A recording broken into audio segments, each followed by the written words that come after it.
we had a lot of people contacting us and saying, we're really interested in Partnering for Change. We'd like to try it.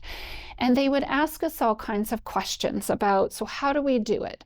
Can we change this? Do we have to do it this way? One of the biggest questions they had was about how often do you have to do Partnering for Change? Our studies had done Partnering for Change and studied it at a frequency of implementing it for one full day each week in a school from September to June, which is our school year in Ontario. And people wanted to know, does it have to be every week? What grades can you use it in? What kinds of education systems can you use it in?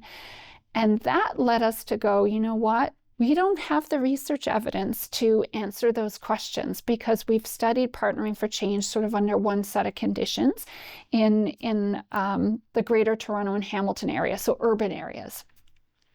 So what we set out to do was to begin to do research that would help us to really understand how, when, and why, and under what conditions Partnering for Change works best, and to figure out what are the things that need to be in place to make Partnering for Change be successful?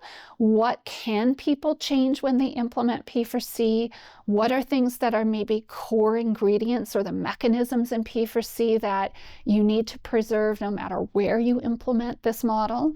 And that led us to our current study, where we're looking at Partnering for Change over multiple years, being implemented in 10 different communities throughout Ontario that are all places where Partnering for Change had not been implemented or studied, and really getting at those elements that were going to support its implementation. So what kinds of circumstances or contexts were going to be needed to be successful?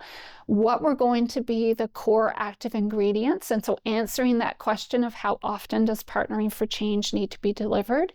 And then looking at what kinds of outcomes do you get in different places? And if you want to get the outcomes that we had in our original research, what does need to be preserved and what can be changed and still get those outcomes? And that's really where we are today.